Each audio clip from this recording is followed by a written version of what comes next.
My name's Ariana, I'm 33 years old, and last night, I spilled wine on my father-in-law during dinner, and he punched me across the face. The worst part? My husband looked me in the eye and said, "Apologize or leave." So I left. What happened next changed everything I thought I knew about love, loyalty, and family. Tell me in the comments where you're watching from. And don't forget to subscribe for more real stories about family, betrayal, and emotional courage. I wish I could say that night felt different from the start, but it didn't. It was supposed to be just another family dinner. Awkward, yes, but harmless. The kind where you smile too much, nod too often, and hope no one notices the cracks forming under your polite small talk. My husband, Daniel, had been on edge all week. His parents were coming over for dinner, and that always meant trouble. He wanted everything perfect. The table, the lighting, even the way I dressed. "Just try to keep things calm this time," he said that afternoon, without meeting my eyes. I brushed it off. Calm. That was my specialty. By 6 o'clock, the roast was ready, the wine chilled, the candles flickering softly. I'd changed into a light blue sweater and simple jeans. Nothing fancy, just enough to look presentable. I kept my hair down because Daniel once said his mom thought ponytails looked too casual for company. When the doorbell rang, Daniel gave me a tight smile and went to open it. I could hear his father's voice before they even stepped inside. Booming, confident, the kind that filled every corner of a room before he did.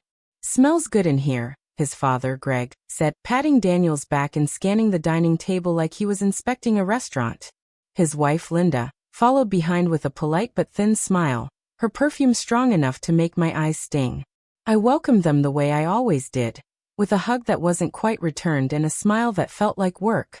We sat down around the table, and for a moment, it was almost peaceful. The silverware clinked softly, the roast turned out better than expected, and Greg even said, "Not bad, Ariana," like he was surprised I could cook. But peace never lasted long in that house. It started small, as it always did. Linda asked if we'd thought about upgrading our home since Daniel deserves more space. I laughed lightly and said, "Maybe someday." Greg chimed in, "Well, if Ariana stopped working part-time and focused on a real job, maybe that someday wouldn't be so far." Daniel didn't say a word. He just kept cutting his meat, eyes down. I smiled again, that same tired smile I'd used 1,000 times. "I'm happy where I am, actually," I said softly. Greg gave a low chuckle. "Of course you are." Something in his tone made my chest tighten. It wasn't just condescension. It was the kind of judgment that said, "You'll never be enough." I excused myself to get more wine. My hands shook slightly as I lifted the bottle. Maybe it was nerves, or maybe it was the sting of being invisible at my own table. When I came back, Greg was telling Daniel about a friend's wife who knew how to keep a family running. He was laughing. Linda was nodding. Daniel was half smiling. And me? I was holding the bottle too tightly. The glass slipped. Red wine poured across the table, splashing onto Greg's crisp white shirt. The sound of his fork hitting the plate was louder than it should have been. "Oh no, Greg, I'm so sorry." I reached for a napkin. He stood up so fast his chair scraped the floor. What's wrong with you?" His voice boomed through the room. "It was an accident." I started, but I never finished. His hand came across my face before I even realized he'd moved. It wasn't just the sting, it was the disbelief. The way the room seemed to freeze around me. The way Daniel didn't move. I stumbled back, touching my cheek. My vision blurred for a second. "Greg," Linda gasped, grabbing his arm. But he shrugged her off like she was a fly. "That's what happens when you don't pay attention," he muttered, wiping at his shirt. I looked at Daniel. "Are you going to say something?" He looked at his father, then at me. His jaw tightened. And then quietly he said, "Just apologize, Ariana. Please. Let's not make it worse." I laughed. I don't even know why. Maybe because the sound of my husband asking me to apologize after being hit felt so absurd it bordered on surreal. "You want me to apologize?" I asked slowly. "Ariana," he said sharply, glancing toward his parents. "Don't do this here. Just say you're sorry so we can move on." Greg sat back down, grumbling something about overreacting. Linda dabbed at the tablecloth with a napkin, pretending nothing had happened. Something inside me broke then, not loudly, not dramatically. Quietly, like a string snapping somewhere deep in my chest. I stood there for a long moment. My face was still throbbing, but my voice was steady when I said, "You know what, Daniel? You're right. I should apologize." I looked at Greg. "I'm sorry I ever married into this family." The room went silent. Daniel stood up. "Ariana, don't." But I was already walking toward the door. I grabbed my purse, my keys, and my jacket from the hook. Greg muttered something behind me, maybe a curse, maybe another insult. I didn't care. At the doorway, I turned once more. Daniel looked smaller than I'd ever seen him, his face pale, his eyes pleading but empty. "You said apologize or leave," I whispered. "So I'm leaving." The door shut quietly behind me, but in my mind, it sounded like thunder. Outside, the air was cold enough to make my breath visible. My hands were shaking, not just from the chill but from everything that had just happened. I stood on the porch, listening to the muffled voices inside, then started walking down the driveway. I didn't even take my car at first, I just walked. One step, then another, my shoes crunching on the gravel. The street was dim, lined with houses that all looked the same. Warm lights, quiet dinners, families that probably had their own secrets behind closed doors. Halfway down the block, I stopped and let out a long breath I didn't realize I'd been holding. For the first time in years, I wasn't afraid. I wasn't safe, either, but freedom, even when it's terrifying, feels different than fear. It feels alive. My phone buzzed in my pocket. Daniel's name lit up the screen. I didn't answer. Then came a text, "Come back. We'll talk." I stared at it for a long time, then turned off my phone. That night, as I drove away, I caught my reflection in the rearview mirror. My cheek was red where he'd hit me, and my eyes looked different, wider, sharper, awake. Somewhere between the sound of my tires on the road and the silence of my thoughts, a strange calm settled over me. I realized I'd been living like a guest in my own life, tiptoeing, apologizing, trying not to spill anything, not to make a mess. But that night I did make a mess. A red, staining, unforgettable mess. And maybe, just maybe, that was exactly what needed to happen. Because sometimes, the worst nights are the ones that finally wake you up. The street was nearly empty, and the night carried that kind of quiet you only notice after something loud and painful. My feet moved without thought, one step after another, crunching softly over gravel and fallen leaves. The cold cut through my sweater, but I didn't care. My face still burned from where Greg's hand had landed, though by now it wasn't the sting of the slap that hurt. It was the echo of my husband's silence. I didn't cry. Not then. There was something almost mechanical about the way I moved, like my body had decided that breaking down could wait until I was safe somewhere, anywhere. That wasn't that house. When I finally stopped walking, I realized I'd reached the end of our street. The porch lights behind me glowed faintly, warm and distant, like another life. I looked at my phone again. No new messages. Part of me hoped Daniel would come after me. The other part, the part that had been bruised in quieter ways for years, hoped he wouldn't. I climbed into my car and just sat there for a while, my fingers tight around the steering wheel. The engine hummed softly when I started it, and the sound felt like a heartbeat I could finally control. Where do I even go? I whispered to myself. I didn't have an answer. My parents were gone. My sister lived states away with her family. And all the friends I used to have had slowly disappeared during my marriage. Some by distance, some by my own quiet withdrawal. I put the car in drive and started going nowhere in particular. The night lights blurred past my window. Gas stations, closed diners, the occasional passing car. My thoughts came in pieces, scattered and uneven. He hit me. Daniel said nothing. I walked out. Somewhere down Highway 23, I saw a neon motel sign glowing red against the dark sky. Vacancy, weekly rates available. I pulled in. The man at the front desk barely looked up when I asked for a room. He slid a key toward me with a practiced indifference, his eyes glued to the small TV playing a rerun of some old sitcom. I handed him my card, trying to steady my shaking hands. Room 6 smelled faintly of detergent and cigarettes. The lamp flickered twice before it stayed on.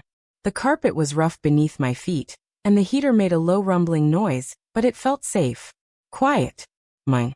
I sat on the edge of the bed and finally let myself breathe. The clock on the nightstand read 10:48. I stared at it for a long time, as if the numbers might change everything if I just kept watching. Then, without warning, the tears came, slow at first, then harder. Not loud sobs, just quiet, heavy crying, the kind that leaves your chest aching and your throat dry. I cried for the slap, for the humiliation, for every time I'd bitten my tongue and smiled through hurt. I cried because I realized that the man I'd married would never truly see me. Not as a partner, not as a person. When I finally ran out of tears, I lay back on the bed, staring at the cracked ceiling. The motel walls were thin. I could hear a TV in another room, someone laughing, the faint sound of footsteps in the hall. Life went on, even as mine had just splintered. I didn't sleep much that night. Every time I closed my eyes, I saw it again. Greg's face twisted with anger, the wine spilling, Daniel's voice telling me to apologize. By morning, my eyes felt sore and my throat raw, but something inside me had hardened. The morning light slipped through the curtains, pale and weak. I sat up slowly, brushing hair from my face.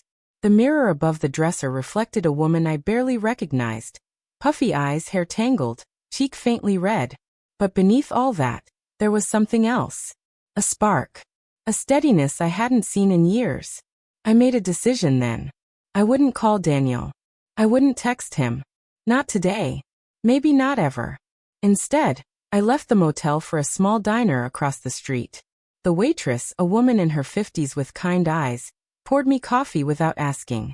"You look like you need it," she said with a small smile. I nodded, managing a soft thank you. She came back a few minutes later with scrambled eggs and toast. "On the house," she said. "You look like you had a long night." That simple act of kindness nearly made me cry again. But this time, I smiled instead. "You have no idea," I said quietly.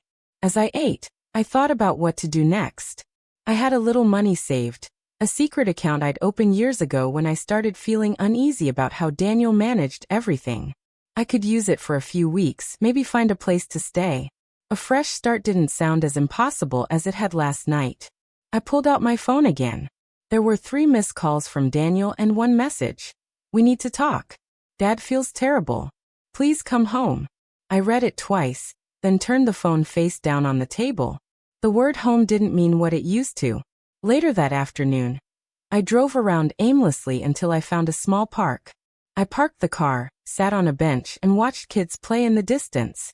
Their laughter felt almost too pure for the kind of thoughts I was having, but it grounded me. It reminded me that life still had normal, simple moments, even if mine had just unraveled. A gust of wind sent dry leaves swirling across the pavement. I pulled my sweater tighter around me. I thought about calling my sister, Megan. We hadn't spoken much in years, not out of anger, just distance. She'd always said, "Ari, if you ever need me, don't think twice." Maybe this was the time to test if she'd meant it. Before I could talk myself out of it, I dialed her number. She answered on the 3rd ring. "Ari? Wow, it's been a while. Are you okay?" I froze for a second, unsure what to say. "Not really," I finally admitted. "I left Daniel." The silence that followed wasn't judgmental, just surprised. "Left as in for good?" "I think so," I said softly. "I just couldn't stay after what happened." Megan's tone shifted instantly, protective, concerned. "Do you have somewhere to stay?" "I'm at a motel right now. I'll figure it out," I said, though my voice wavered. "Don't figure it out alone," she replied. "Come stay here for a bit. We've got space. It's not fancy, but it's warm, and I make decent coffee." I smiled for the first time that day. "You sure?" "Positive," she said. "Pack up whatever you need and drive here tomorrow. We'll talk when you get here." After hanging up, I sat quietly, letting her words sink in. Warm. That's what I needed. Not just a place to sleep, but warmth. Safety. A reminder that not every voice in my life had to make me small. That night, back in the motel, I began packing my things, though there wasn't much to pack. A few clothes, my toothbrush, the little notebook I'd started writing in last month. I'd bought it to jot down grocery lists, but tonight I wrote something else. I don't know what comes next, but I know I can't go back. Not after hearing him say those words. I closed the notebook and slid it into my bag. Before turning off the light, I glanced around the room one last time. It wasn't much, a place between endings and beginnings. But for now it was enough. Sleep came easier that night, though it was restless. I dreamed of walking through a foggy field barefoot, carrying a bottle of wine that never spilled no matter how hard the wind blew. When I woke, the dream stayed with me, strange but comforting. Morning brought new light, soft and golden. I checked out of the motel, thanked the desk clerk, and loaded my things into the car. Before leaving the parking lot, I took one last deep breath. The air was cold again, biting against my skin, but it didn't feel harsh anymore. It felt like a beginning. As I pulled onto the road, the radio played a song I hadn't heard in years. Something from when Daniel and I were still happy, or at least pretending to be. I turned it off halfway through. I didn't need reminders of what once was. I needed space for what could be. The highway stretched out ahead, long and empty, the sun rising slowly over the horizon. I didn't know where life would take me next. Megan's house, a new job, a new version of myself. But I knew one thing for certain. I wasn't turning back. As I drove, I glanced at my reflection in the rearview mirror again. My cheek had faded from red to pale, but my eyes were clearer than ever. There was still hurt there, yes, but also something stronger. Something alive. Maybe courage doesn't come in big, loud moments. Maybe it's the quiet decision to keep driving, even when the road behind you is still burning. I rolled the window down a little, letting the cold air rush in. It stung my skin, but it felt good, real. It reminded me that I was still here. And for the first time in a long time, that felt like enough. The road stretched endlessly ahead, framed by golden morning light and quiet fields still damp from last night's frost. My fingers tightened on the steering wheel as the city faded behind me, each mile peeling away another layer of the life I'd just left. The hum of the engine and the occasional whisper of wind against the window were my only companions. I didn't have a map for what came next, only a direction and the faint sense that maybe, just maybe, I was doing something right. It took almost 4 hours to reach my sister's town. A small green sign announced, "Welcome to Willow Creek," a quiet suburb lined with maple trees that had already shed most of their leaves. I'd visited once years ago, when Daniel and I were still newlyweds. We'd stayed for a weekend, full of laughter and plans that never came true. Now it felt like stepping into another lifetime. Megan's house sat at the end of a cul-de-sac. A cozy white cottage with a wraparound porch and a crooked mailbox. When I pulled into the driveway, she was already outside, arms crossed, eyes scanning the road like she'd been waiting all morning. The moment I stepped out of the car, she rushed toward me and wrapped me in a hug so tight I could barely breathe. "Hey," she said softly against my shoulder. That one word undid me. For the first time in days, I let myself rest in someone's arms without fear of what would come next. When she pulled back, she studied my face like she was memorizing it. "You look exhausted," she said, her voice laced with both concern and warmth. "Come on in. You need food, and maybe a nap." Inside, her home smelled like cinnamon and fresh coffee. Toys were scattered across the floor, and a family photo hung crookedly on the wall. A snapshot of her husband, 2 kids, and her grinning with the same wide smile I remembered. It wasn't perfect, but it was real. I followed her into the kitchen, where she poured me a cup of coffee and pushed a plate of blueberry muffins toward me. "Eat," she said. "You can tell me everything later." For a while, I just sat there, warming my hands on the mug. The steam rose in small curls, and for the first time since that awful dinner, I felt safe enough to breathe deeply. Later, when I finally told her everything, the spilled wine, the slap, the silence, she listened without interrupting. No judgment. No questions that hurt more than they helped. When I finished, she just shook her head. "I always knew he didn't deserve you," she said. "But I didn't know it was this bad." I gave a weak laugh. I didn't either, not really. Not until that moment. She reached across the table and squeezed my hand. "You did the right thing, Ari. You walked away. That takes strength." "Strength?" I echoed quietly. "It doesn't feel like that right now." "It will," she said simply. That night, she set up the guest room for me. Fresh sheets, a warm blanket, a little lamp that smelled faintly of lavender. It wasn't luxury, but it was comfort. And after so many nights of sleeplessness, I fell into bed and let the exhaustion take me. When morning came, I woke to the sound of children's laughter echoing from the hallway. Megan's daughter, Ellie, peeked through the door with a shy smile. "Mom says you're staying with us," she said. "Do you like pancakes?" I couldn't help but smile. "I love pancakes." She grinned and darted off down the hall, calling, "She loves pancakes, Mom." The sound made something in me ease, a small piece of joy returning, fragile but real. Over the next few days, I settled into a quiet routine. I helped Megan with the kids, did the dishes, and even joined her for evening walks around the neighborhood. The simple rhythm of life felt foreign at first, almost too peaceful. But slowly, it began to feel like healing. Still, there were moments when the silence between those activities felt heavy. Late at night, lying in bed, I'd catch myself replaying everything. Daniel's words, Greg's anger, the sound of my own footsteps leaving the house. Regret would creep in like cold air through a crack in the window. But every morning, Megan's warmth, or Ellie's laughter, pushed it back a little farther. One afternoon, while helping her fold laundry, Megan said casually, "There's a bakery downtown that's hiring. I thought of you." I looked up. "A bakery?" She nodded. "You always loved baking. Remember those chocolate chip cookies you used to make for Dad's birthday?" I smiled faintly. "Yeah. I haven't baked in years." "Well," she said with a teasing grin, "maybe it's time to remember how." That night, I sat on the porch with my notebook open, thinking about it. A bakery. It wasn't glamorous, but it was something mine. The idea of working again, of earning my own money, felt both terrifying and exciting. The next morning, I drove downtown. The bakery was small, tucked between a florist and a thrift shop. The sign above the door read Sweet Haven. Through the window, I could see a woman arranging pastries in a glass case. I hesitated for a second before pushing open the door. The bell above it jingled softly. "Hi there," the woman said with a bright smile. "What can I get you?" "Actually," I said nervously, "I heard you might be hiring?" She looked me up and down, kindly not judgmentally, and nodded. "We are. I'm Nora, the owner. You got any experience?" "Not officially," I admitted. "But I bake. A lot. Or I used to." Nora smiled wider. "That's good enough for me. You free tomorrow morning?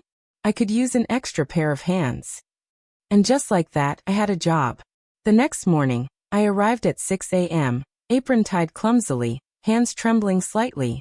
The air inside smelled like vanilla and sugar and warmth. For the first time in a long while, I felt useful. Needed. As I kneaded dough and piped frosting, my mind was quiet. No memories of that night. No echo of Daniel's voice. Just the rhythm of work. The steady, simple act of creating something good. Weeks passed quickly. I began saving every paycheck, careful and deliberate. I even started looking at small apartments in town. Nothing fancy, just a space of my own. One evening, after closing, Nora handed me a small white envelope. "Ariana," she said, "you've been doing great. You've got a real touch. Ever think about helping me with custom cakes? There's good money in it." I blinked, surprised. Really, she said with a wink. "You've got talent, girl. Don't waste it." Driving home that night, I smiled all the way. For the first time since everything fell apart, I wasn't just surviving. I was beginning again. But starting over isn't always a clean slate. One Friday evening, as I was leaving work, my phone buzzed. A message from an unknown number. "I miss you. Please come home. We can fix this." My heart dropped. I didn't need to ask who it was. I stood outside the bakery, the glow of streetlights spilling across the pavement, and stared at the screen for a long time. Then I deleted the message. The next day, I baked an extra batch of muffins and brought them to Megan's kids. We ate together on the porch, crumbs scattered everywhere, laughter rising into the cool air. That night, Megan came into my room, holding a small box. "I found this while cleaning the attic," she said. "Thought you might want it." Inside was an old photo, me at 23 in a sundress, smiling with flour on my face, holding a tray of cookies. I remembered that day vividly. Dad had taken that photo right before saying, You light up a kitchen, Ari. Never lose that. I smiled, tracing the edge of the photo. Thanks, I whispered. She nodded. You're getting her back, you know. The girl in that picture. Maybe, I said softly. But she's different now. Good, Megan said. She's stronger. As days turned into weeks, I realized she was right. Strength didn't look like confidence or loud victories. It looked like waking up every morning and choosing to try again. By the end of that month, I found a small apartment above a bookstore downtown. It was tiny, a kitchenette, one window, a creaky floor. But when I turned the key in the door, something inside me shifted. This wasn't the house I'd left behind. It was the one I'd built for myself. I furnished it slowly, piece by piece. A thrifted couch. Second-hand curtains. A table I painted myself. Every item felt like reclaiming something I'd once given up. Choice, independence, peace. Some nights, I'd sit by the window with tea in hand, watching the streetlights flicker below. There was a calm that came from knowing that no one could tell me to apologize anymore. No one could take away my peace. I wasn't rich. I wasn't fully healed. But I wasn't broken either. One Sunday, as I walked into Sweet Haven for my morning shift, Nora smiled and handed me a new apron, embroidered with my name. Welcome to the team officially, she said. I laughed, the sound light and genuine. Guess I really did start over from nothing. She smiled knowingly. That's how the best stories begin. And for the first time in a long, long time, I believed her. The morning after Nora handed me the embroidered apron, I stood in front of the bakery window watching the first customers arrive. The sun was just breaking over the rooftops, painting the glass a soft gold. For months, I'd kept my head down, bake, work, sleep, repeat. But something about that day felt different. The silence that used to comfort me now hummed with possibility. Hey, superstar, Nora called from behind the counter. Your muffins are stealing all the compliments again. I laughed. Maybe it's the extra cinnamon. Maybe it's you finally believing you're good at this, she said with a wink. I smiled, brushing flour from my hands, but her words lingered. Believing. That was still hard. Around noon, the bell over the door jingled, and a woman stepped inside, mid-40s, hair pulled into a neat bun, eyes sharp with curiosity. She ordered coffee, then lingered near the counter while scrolling on her phone. When I handed her the cup, she hesitated. You're Ariana, right? She asked. My stomach dropped. Yes, do I know you? She gave a small smile. I think you know my cousin, Daniel Westfield? The room seemed to shrink. I steadied the cup between my fingers, careful not to spill. I see, I said quietly. I thought so, she continued, almost kindly. I recognized you from the family pictures. Small world. I nodded, forcing a polite smile. Sure is. She didn't say more, but as she left, I noticed her typing quickly into her phone. My pulse quickened. By evening, I had a feeling my quiet new life wasn't going to stay quiet for long. 2 days later, Megan called. Ari, did you post something online? No, why? Because there's a thread on Facebook about you. Someone wrote that you made a scene at a family dinner, then ran off for attention. The comments are awful. I'm guessing where it came from. I felt the blood drain from my face. Greg. Or someone defending him, she said gently. Don't read it. Promise me that. But of course I did. That night, alone in my tiny apartment, I scrolled through the post. Dozens of comments twisting the truth until it was unrecognizable. People I'd once called family wrote things like, she's dramatic. She always wanted sympathy. Each word cut deep, but one comment stood out. You don't know the full story. He hit her. I was there. It was anonymous. No name, no profile picture. But I knew that voice. It was Lisa, my sister-in-law. The next morning, she called me. Ari, I'm sorry, she said before I could speak. I couldn't stay quiet anymore. I didn't say your name, but they'll figure it out. I swallowed hard. Why now? Because Greg's running for city council, she said bitterly. And he's parading around like a saint. I can't stomach it. People need to know who he really is. I leaned against the counter. The smell of sugar and dough suddenly too sweet. Lisa, you don't owe me this. I do, she said firmly. You didn't deserve what happened. None of us did. When we hung up, I sat there for a long time, staring at the quiet bakery. The truth was finally out there, but it didn't feel like victory. It felt like reopening a wound that had just started to heal. That evening, Nora noticed my silence. "Bad day?" she asked gently. "Just the past catching up," I murmured. She wiped her hands on her apron and leaned against the counter. "You can't outrun it forever, you know. But you can choose what to do when it finds you." Her words stayed with me. Within a week, things escalated. A local reporter came by the bakery asking for me. I froze when she said my name. "I'm writing about the upcoming election," she explained. "There are some allegations against Mr. Westfield, and I'd like to hear your side." I hesitated. Part of me wanted to stay silent, to keep my peace and protect my new life. But another part, the one that still felt that sting across my cheek, whispered that maybe silence was its own kind of prison. "Not here," I said finally. "Meet me after work." We sat in a small cafe across the street. Her recorder clicked softly as I spoke. I told her everything, not with anger, just truth. The wine, the slap, the words that followed. The leaving. When I finished, she turned off the recorder and said quietly, "I'm sorry you went through that." "Thank you," I replied. "Just don't twist it. Tell it right." She nodded. "I will." The article came out 3 days later. Local candidate accused of domestic violence by former daughter-in-law. My name was there.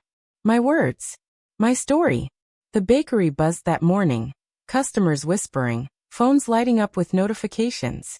Nora pulled me aside and said, "If you need to take a few days, I'll cover you." But I shook my head. "I've run enough. I'm staying." By noon, the cafe across the street had the paper on every table. People stared, some sympathetic, some skeptical. But what surprised me most were the messages that began to pour in. Emails, letters, even handwritten notes from women I'd never met. One read, "Your story gave me courage to leave mine." I cried reading that. Not out of sadness, but something deeper, something close to purpose. A week later, a community group invited me to speak at a women's shelter event.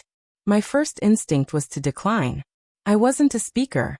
I was just a woman who had survived a bad night. But Megan insisted.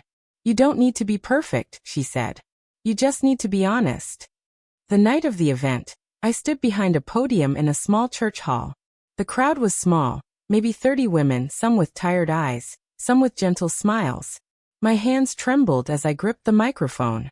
"Hi," I began, voice unsteady. "I'm Ariana.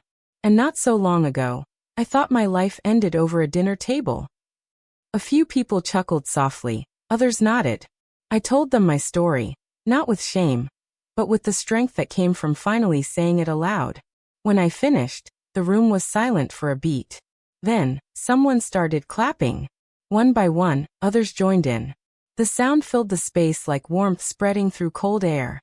Afterward, an older woman approached me. "I've been quiet for 30 years, she said, her voice shaking.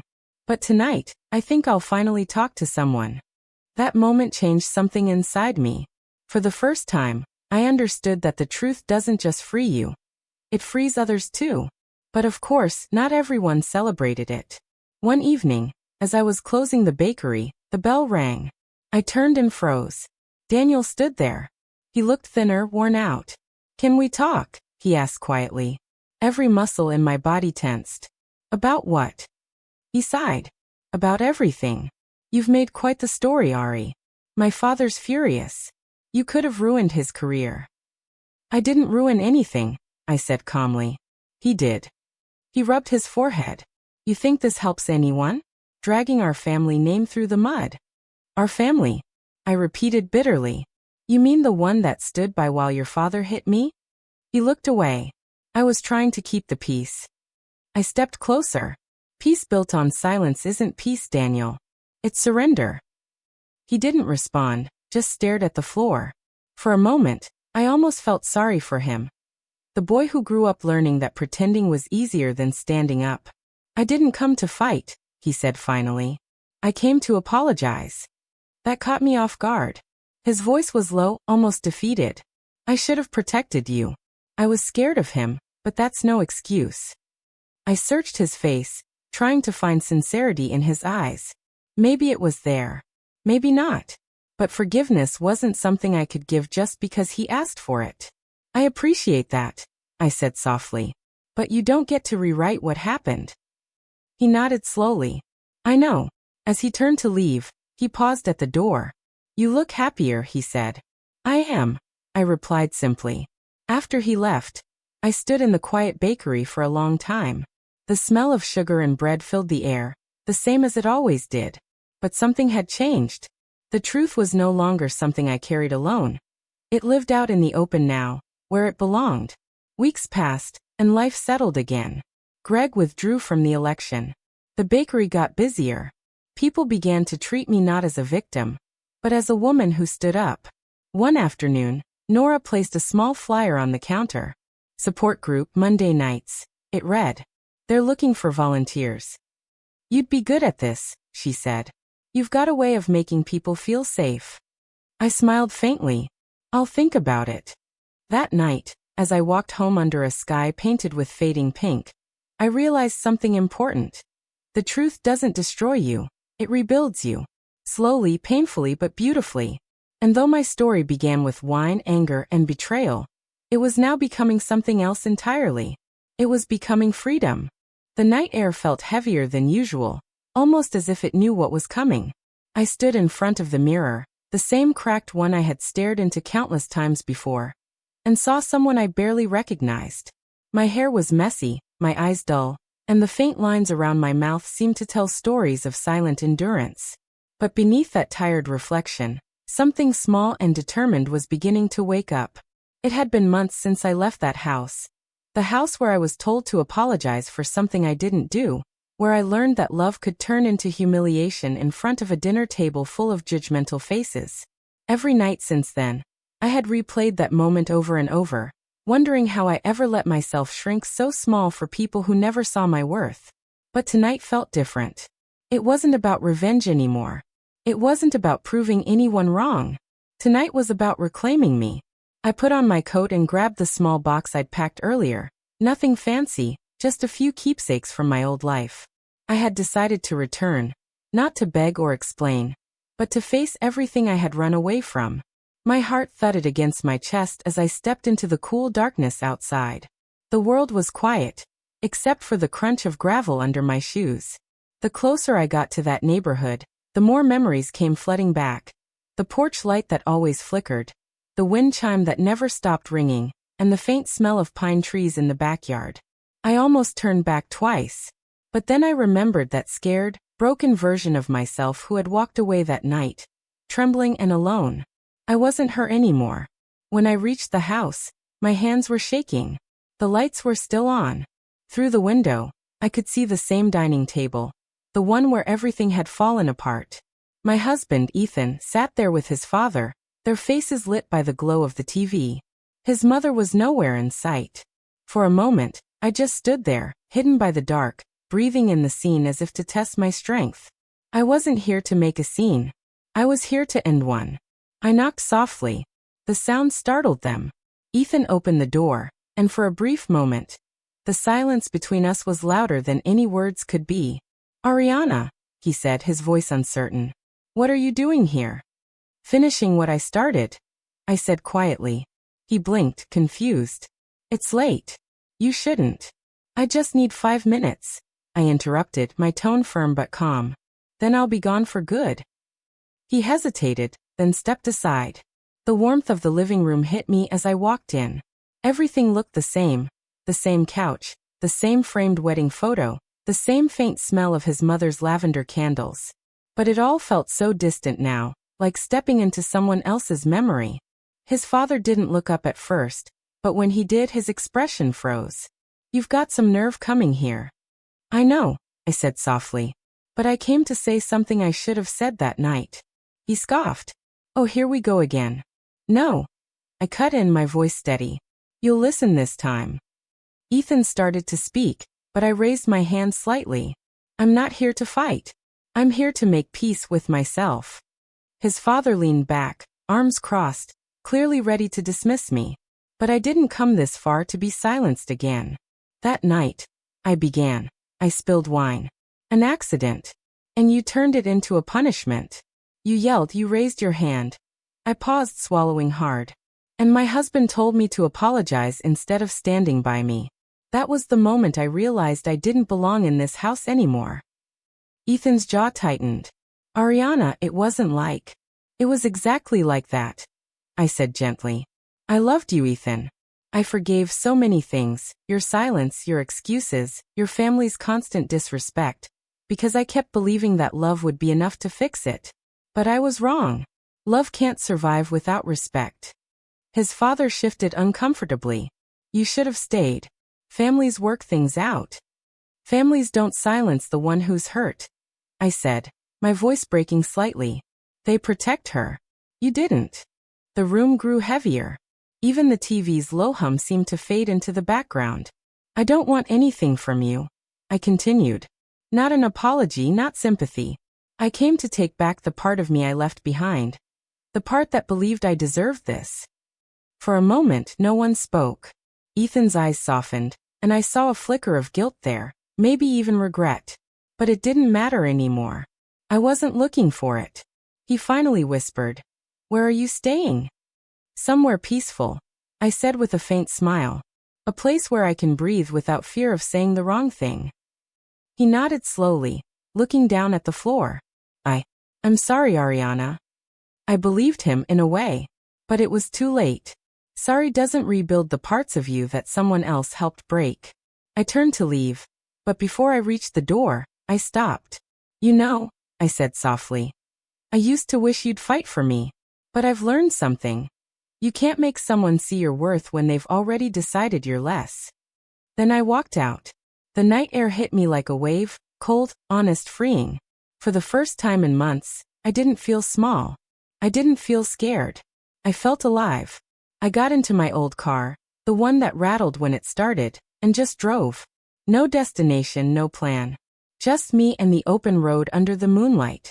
After about an hour, I stopped at a diner off the highway. A small place with flickering neon lights and the smell of coffee that reminded me of my mother's kitchen.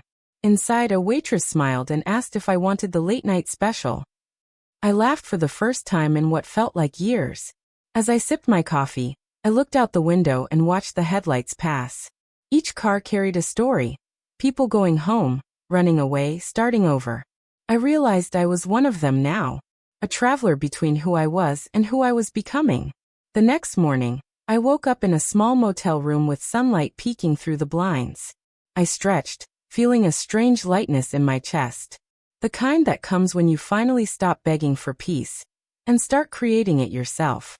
Over the next few days, I started making calls, found a part-time job at a local floral shop, rented a tiny apartment above a bakery, and began saving again.